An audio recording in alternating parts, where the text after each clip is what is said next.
what does Black resilience mean to me?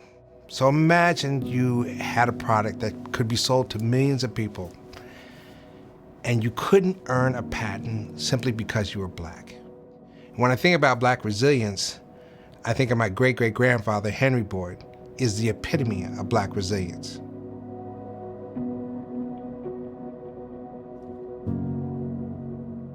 Hi, my name is Keith Boyd. I work in U.S. Oncology Learning and Development, and I've worked here at Merck for 7 years.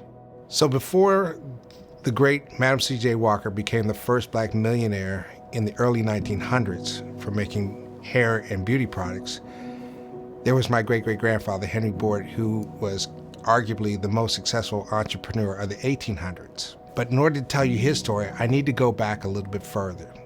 So according to the Constitution, all men are created equal. But unfortunately, under Article 1, Section 2, it states or declares that all people born a slave or born not free were considered 3/5 human. That changed everything for quite a few folks. That meant our people couldn't own land. We couldn't own a license or vote. And more importantly, we couldn't even earn a patent for a product that we made. So until the ratification of the 13th Amendment on December 6, 1865, we were all subject to that same law. My great-great-grandfather was born in 1802 on a plantation in Kentucky. He was a slave until he was 18 years old, and upon his ability to earn his freedom, he worked on that plantation doing odd jobs. He showed at an early age the ability to build cabinetry, woodwork. He specialized in that. So his slave owner sent him off for apprenticeship. He saved up enough money to buy his own freedom at the age of 18, which was an extraordinary effort. Since Kentucky was close to Ohio and Ohio is a free state, the first thing he did was to leave that plantation and move to Cincinnati, Ohio.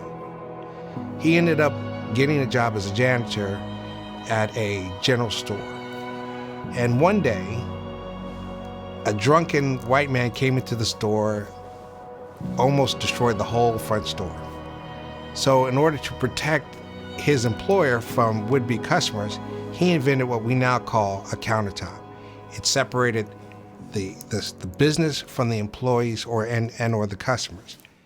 Based off the success of building that countertop, he made up enough money to start up his own business doing carpentry work, and then made enough money to buy his brother's freedom and his sister's freedom.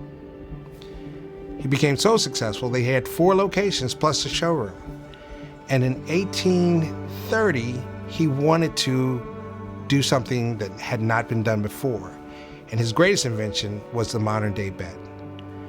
Prior to that, there was an old expression back in the medieval times, which was, sleep tight, don't let the bed bugs bite. Most people don't know where that comes from or what it means, but what it means is that beds were made with rope lattices and they were tightened down with a winch. And so sleep tight was to keep the ropes tight, and the winch sometimes would catch your fingers and would like bite your fingers. So sleep tight, don't let the bed bugs bite was the expression.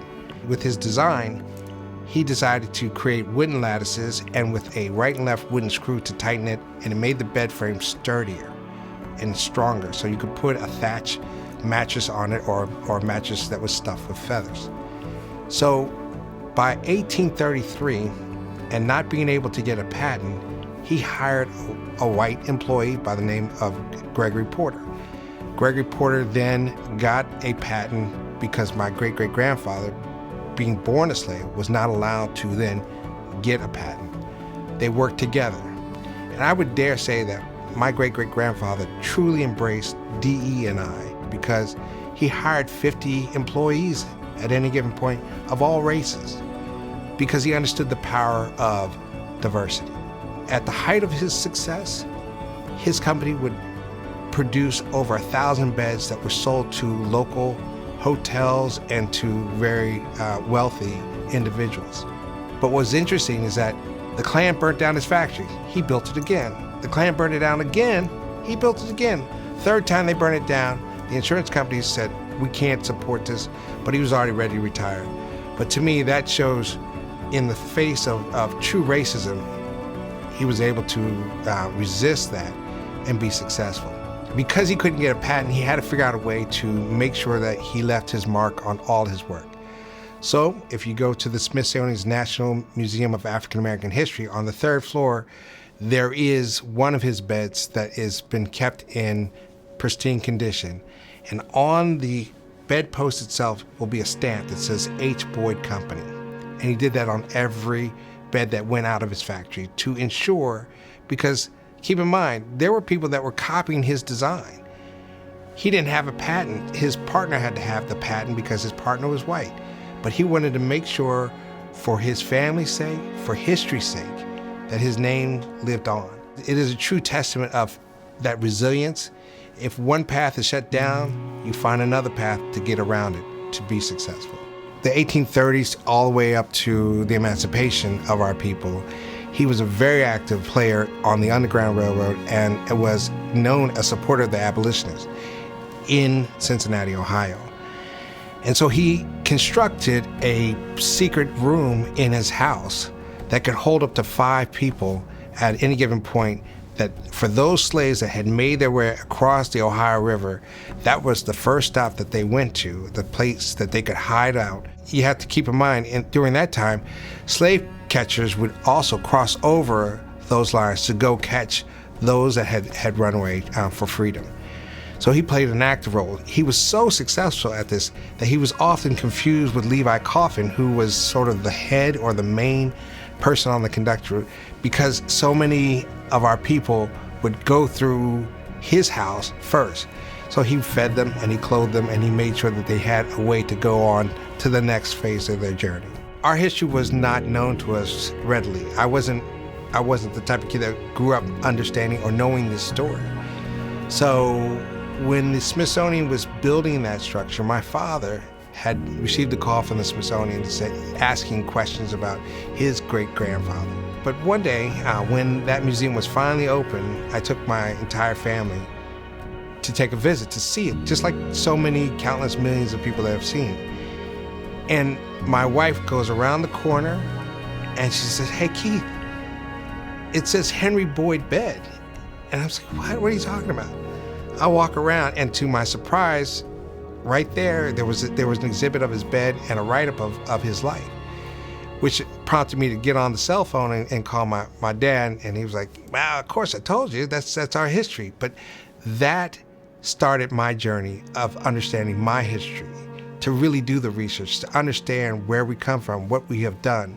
I've often thought that my family had done really well and our achievements were significant, but had no idea that we were standing on the shoulders of a giant, someone who had amassed enough money to not only support his lifestyle, but to support his employees as well as the generations to be there after his death.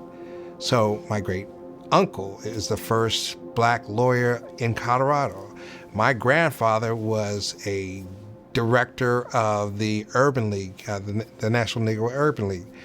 My father was a successful businessman and entrepreneur. My brother is a professor at the University of Maryland. We were able to do these things because of what my great-great-grandfather, Henry Boyd, the original Henry Boyd, had done.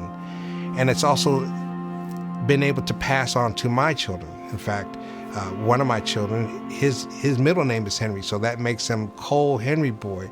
Not to mention there's Curtis Henry Boyd, and then there's Thomas Orlando Boyd. And that sense of pride behind the name means everything. So when I think about my great-great-grandfather, and what I want you to remember most is never give up. Be resilient. Focus on what matters most and leave a lasting legacy.